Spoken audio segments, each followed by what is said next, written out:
anybody like to read that out? Anybody? Strategies that increase student engagement with material and are aligned with student learning outcomes. Learning is not only about the content but is also about the process. It is when students are engaged in more activities than just listening. They are involved in dialogue, debate, writing and problem solving as well as higher order thinking. Right.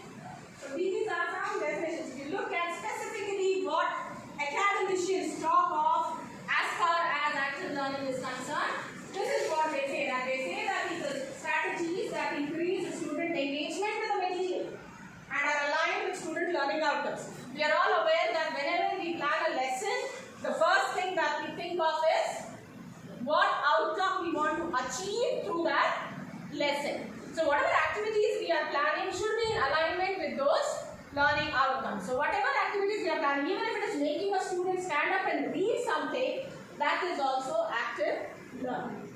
So when we think of all this, we feel that, oh my God, it is so difficult, how am I going to do it? It is nothing difficult, it is just small things that we integrate into our already existing processes. Then it is not about content but also the process. What students learn is important, but how they learn that is also equally important.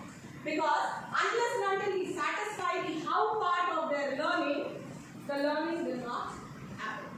So we must take note of the different kind of learners and teach accordingly. Of course, it's very difficult to cater to all kinds of learners in a single class, but we can always make an attempt to cater to some kinds of learners in every class that we take, so that the student engagement does not die. Alright? So then, like you see here, students are engaged in more activities than just listening. It can be anything, as simple as stopping a lecture you are giving and asking a Kavita.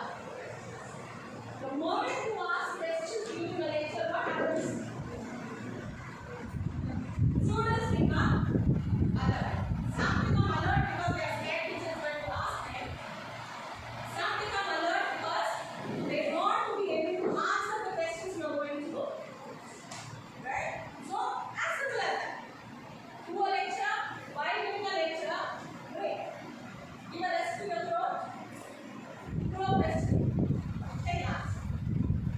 Make them discuss. Let it be a group discussion.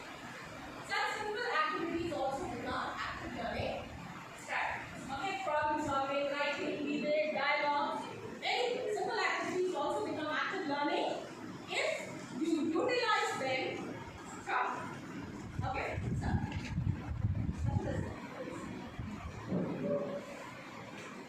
now we have already discussed this. Why is it that we need active learning? You all already told me that unless and until we have active learning, students become very passive. Minds are beautiful places. They love to wander, so the mind wanders. Alright? Many a times these 2 years are not effectively used. The grey matter begins to rest very nicely, falls asleep. Alright? But when active learning strategies are adopted, one good thing is that students become owners of their own learning. They have the prerogative. I want to learn. Okay, by answering this question, I am going to learn this. So students become owners of their own learning. They become autonomous. They develop abilities to think independently. Alright? Then, of course, when they start thinking, they start involving. When they start involving, they start learning. They start asking. The moment they start asking, they start learning. And once they are able to answer one question, simple as it may be, they get the courage to answer a more difficult one. So this is one very good thing to encourage the weak students in our class. Don't ask them difficult questions.